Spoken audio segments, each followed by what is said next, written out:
Você já provou a pensar que a porta do reino de Deus está aberta, mas nem todos entram? Bom dia, eu sou o Luiz, criador do Vibes e Versos, e esse canal é para quem quer ouvir Deus do jeito mais simples e verdadeiro, direto para o coração.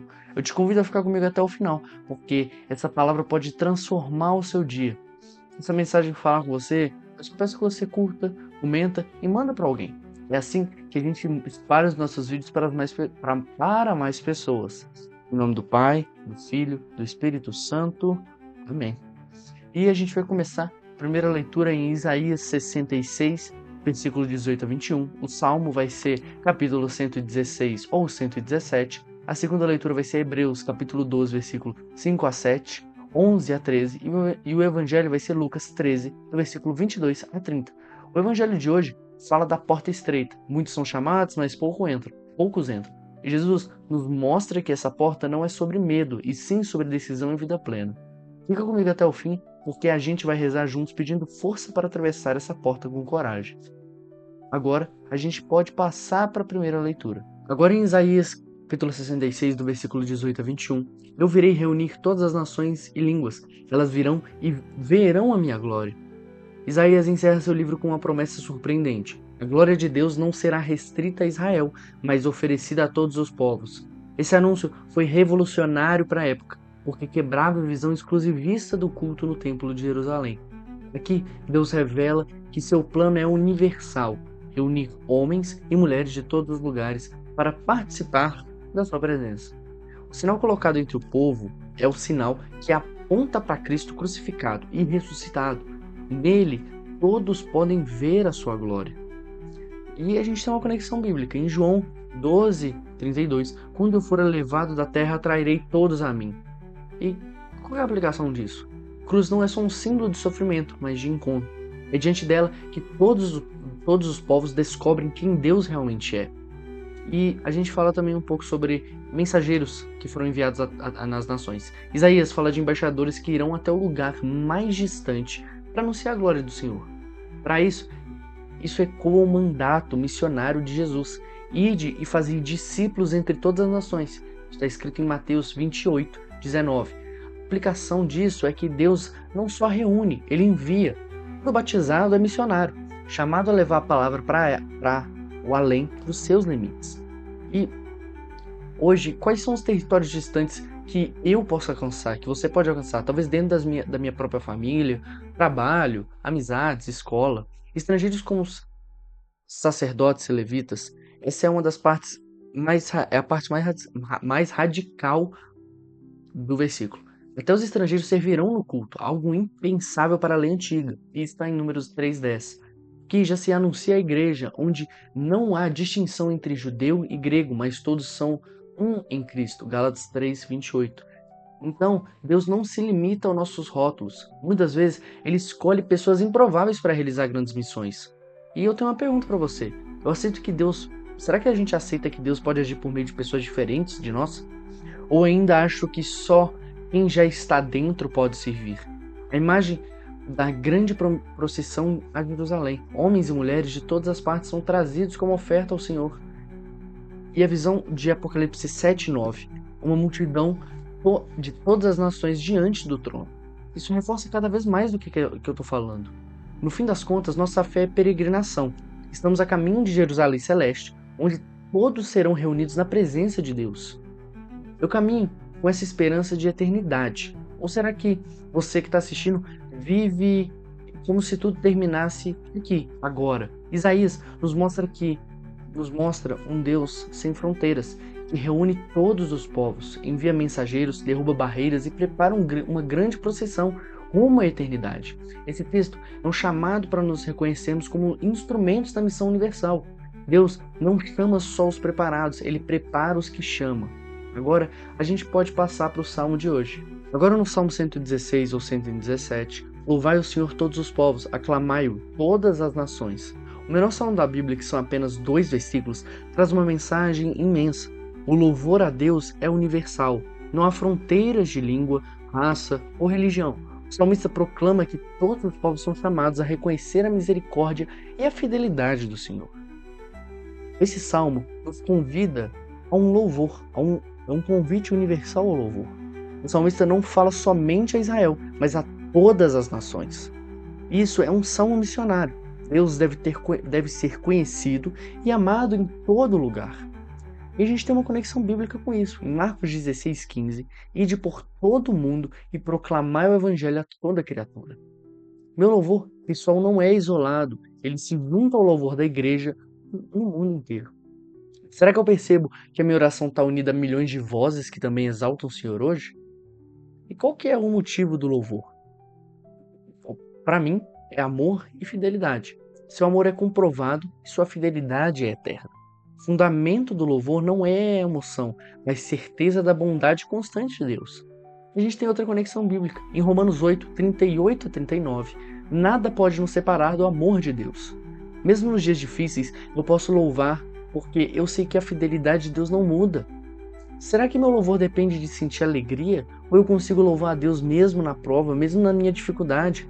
O Salmo 16 é um grito de missão.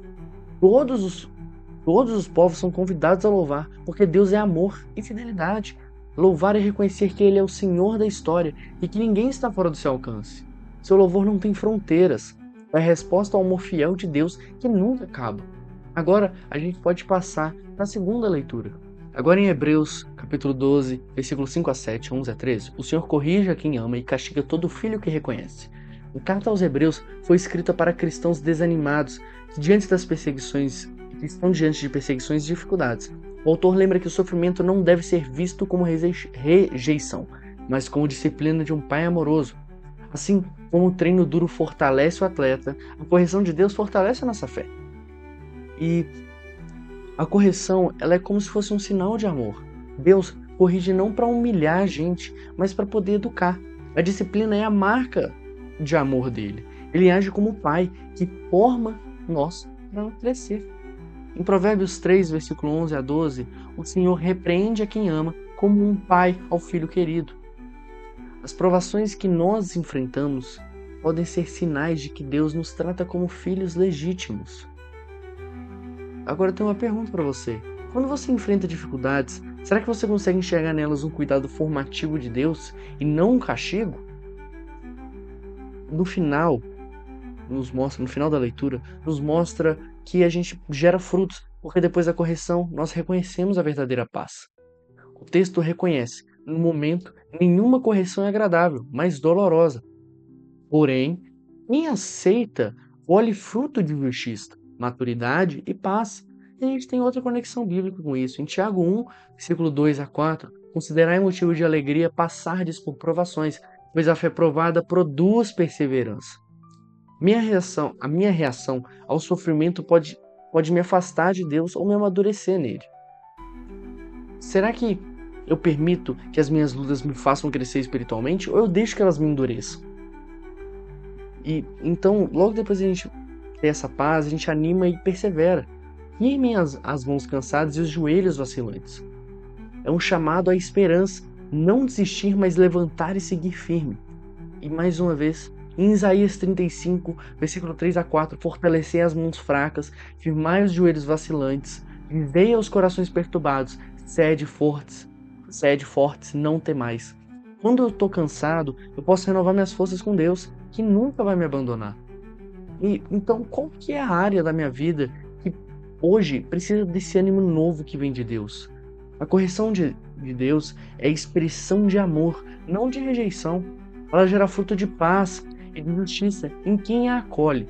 O sofrimento pode se tornar escola de santidade se for vivido com confiança no Pai. A prova que dói hoje pode ser o caminho para a paz de amanhã. Agora, a gente pode passar para o evangelho de hoje. Agora em Lucas, capítulo 13, versículo 22 a 30, esforçai-vos por entrar pela porta estreita. Jesus está na sua jornada para Jerusalém, quando alguém o questiona: Senhor, são poucos os que se salvam? Em vez de dar um número, Jesus responde com um desafio direto: esforçai-vos por entrar pela porta estreita. Ele explica que muitos tentarão entrar, mas não conseguirão. E o mestre da casa dirá que não os conhece, e ele termina com a sua resposta com uma frase que inverte a lógica do mundo. Os primeiros serão os últimos e os últimos serão os primeiros. Essa palavra revela duas verdades importantíssimas para nós. Primeiro, a salvação não é um privilégio automático. É um convite que exige esforço, uma luta diária. Fé não é um passaporte mágico, mas é um caminho para ser percorrido com disciplina. A, a renúncia e esforço real não é uma porta larga e fácil, mas uma porta estreita que exige que a gente deixe de lado o que nos pesa. A segunda verdade é que a lógica de Deus não é a lógica do mundo. Os primeiros, os primeiros, aqueles que se acham seguros, importantes ou melhores que os outros, podem ser surpreendidos e ficar de fora. Enquanto os últimos, os humildes, os que vêm de longe, os que a sociedade não valoriza, encontrarão seu lugar no banquete. A promessa é universal, mas a entrada é pessoal. Essa parábola ecoa a profecia de Mateus 7, 13 a 14, que fala da porta estreita e do caminho apertado, e se conecta com Mateus 25, na parábola das virgens, onde a porta se fecha para os que não estavam preparados. A nossa salvação é uma graça de Deus, mas exige a nossa resposta. Para nós, essa palavra é um alerta e também um meio de esperança. Deus nos pede uma fé ativa, não uma fé passiva. Ele nos pede esforço para poder entrar, mas não para nos cansar, mas para nos purificarmos. Talvez seja fácil reconhecer que sim, já estamos na porta, mas e a porta? Estamos vivendo a fé como um caminho fácil? Ou será que a gente está se esforçando para viver a renúncia que ela pede? Onde nós temos nos colocado? No grupo dos primeiros que se sentem seguros ou no grupo dos que se esforçam, sabendo que a salvação depende de Deus? E é por isso que eu te convido a todos os dias ir abrindo seu coração a Jesus. Que você fique até o final, para a gente poder fazer essa breve oração aqui. Senhor, Tu nos chamas todos os dias para o seu banquete do Teu reino. Não permitas que eu trate Teu convite com indiferença. Reveste o meu coração com a veste da conversão verdadeira. Dá-me coragem para dizer sim e fidelidade para permanecer contigo até o fim. Que a minha vida seja testemunho para os que ainda não te conhecem. Amém. Que palavra, essa palavra foi sinceramente muito forte, e lembrar que muitos são chamados, mas escolhidos são aqueles que respondem com o coração convertido. Se essa mensagem falou com você, se ela tocou no seu coração, deixa o like, se inscreve e compartilha. Pode ser a semente que vai mudar a vida de alguém. Que Deus te abençoe e até o nosso próximo vídeo. Em nome do Pai, do Filho e do Espírito Santo. Amém. Bom dia.